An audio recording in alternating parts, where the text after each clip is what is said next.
একবার না, দুবার আইপিএল এ খেলার সুযোগ এসেছিল শরীফুলের সামনে। গত বছর লখনৌ সুপার জায়ান্টস শরীফুলকে চেয়েছিল, কিন্তু ওয়ার্কলোড ম্যানেজমেন্টের কথা চিন্তা করে বাংলাদেশ ক্রিকেট বোর্ড বিসিবির পক্ষ থেকে তাকে এনওসি দেওয়া হয়নি এবং সেই কারণে তার আসলে আইপিএল এ খেলা হয়নি। এরপর শরীফুল কিছুটা রিদম ডেফিনেটলি হারিয়েছিলেন, যে কারণে চ্যাম্পিয়ন্স ট্রফির স্কোয়াডে তার আসলে জায়গা হয়নি, যেখানে জায়গা করে নিয়েছেন তাসকিন আহমেদ, মুস্তাফিজুর রহমান, নাহিদ রানা, তানজিম হাসান সাকিব, হাসান মাহমুদ কিংবা শরীফুল। তারা আসলে জায়গা করে নিতে পারেননি।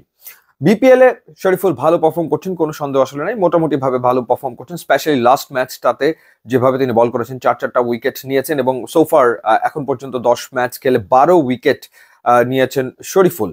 এবং এবার তার সামনে সুযোগ এসছে ইংল্যান্ডের ফ্র্যাঞ্চাইজি টুর্নামেন্টে খেলার, এবং ডেফিনেটলি এটাও একটা বড় অফার, সেটা আসলে বলতেই হবে। ইংল্যান্ডের যে জনপ্রিয় ফ্র্যাঞ্চাইজি টি-20 টুর্নামেন্ট হয়, অর্থাৎ টি-20 ব্লাস্ট, সেই টি-20 ব্লাস্টে খেলার অফার পেয়েছেন শরীফুল, এবং সেটা হচ্ছে এসএক্স এর পক্ষ থেকে তার সাথে যোগাযোগ করা হয়েছে।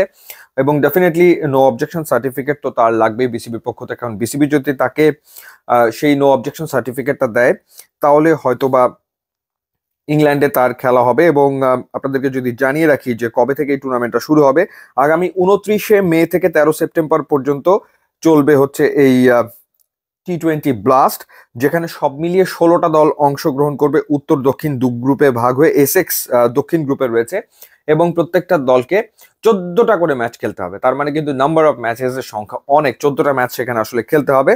তো সেই টুর্নামেন্টে এখন শরীফুল আসলে খেলবেন কিনা, যেহেতু তিনি চ্যাম্পিয়ন্স ট্রফির স্কোয়াডে আসলে নেই, তো সেই ক্ষেত্রে বিসিবি তাকে এবার এনওসি ডেফিনেটলি দিতেই পারে এবং দেওয়া উচিত।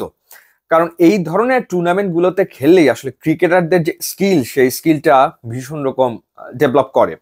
তো এই কারণে ইন্ডিয়া হোক, পাকিস্তান হোক, সব দেশের ক্রিকেটার যখনই তারা ইংল্যান্ডের কাউন্টি ক্রিকেটে খেলার সুযোগ পায়, ইংল্যান্ডে খেলার সুযোগ পায়, সেই সুযোগগুলো তারা আসলে লুফে নেয়। তো এখন শরীফুল যদি এই সুযোগটা কাজে লাগাতে পারে এবং এই টুর্নামেন্টে যদি শরীফুল পার্টিসিপেট করে, তাহলে আমার মনে হয় যে তার স্কিল ডেফিনেটলি বাড়বে। এবং হয়তো চ্যাম্পিয়ন্স ট্রফির স্কোয়াডে তিনি নেই, কিন্তু তিনি ডেফিনেটলি আবারও ন্যাশনাল টিমে ঢুকবেন। টি-20তে তিনি আসলে রয়েছেন। সো এই টুর্নামেন্টটা তার ভীষণ রকম কাজে লাগবে। এখন দেখার ব্যাপার যে বিসিবি তাকে আসলে এই টি-20 ব্লাস্টে খেলার ছাড়পত্র দেয় কিনা।